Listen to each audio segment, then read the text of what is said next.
Do you feel the buzz?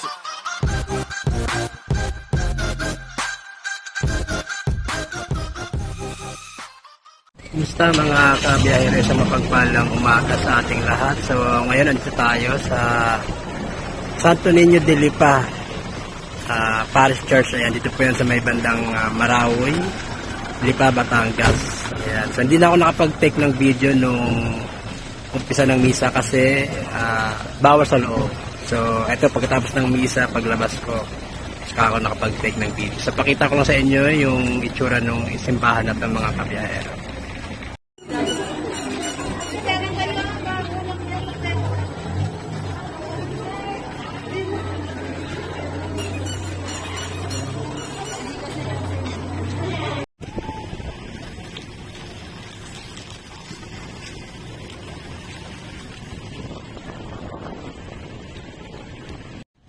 So ito siya mga kabiyahero, ayan, napakaganda, simple pero maaliwalas at malinis at malawak sa loob, ayan. So may mga video ako na nakuha kanina kung ano yung itsura niya sa loob. So sa mga nagbabalak magsimba, ayan, punta kayo rito sa Santo Niño de Lipa.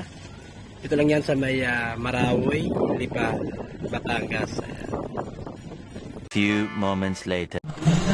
So pagkatapos namin magsimba mga kabiyahero, pumunta kami dito sa SM Lipa para maglibot at the same time para na rin kumain ng lunch kasi abutin na kami ng tanghalian.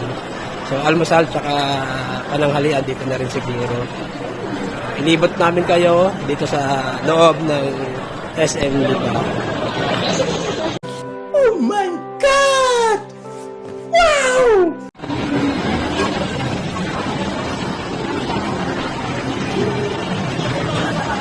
Upload ba yan? Yeah.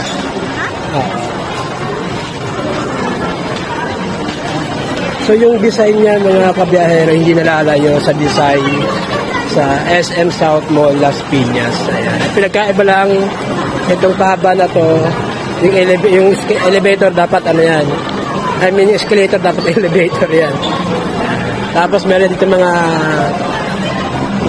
playground. Ayan, mga carousel, ayan, Ferris wheel.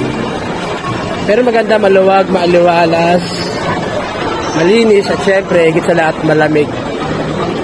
Ayan, so, dito maganda mamasyal sa SM kasi malamig dito. Ayan, so, dito naman sa side na to, mga food naman to. Ayan, puro kainan. So ayun mga kabiyahero, naka-order na kami. So nakakain na kami, no. Like na bago ko na videohan.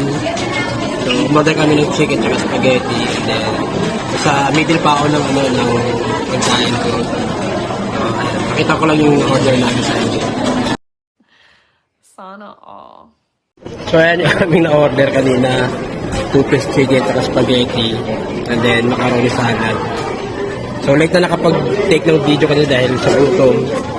Kaya kumain muna. So tara, kain tayo mga kabiyahero.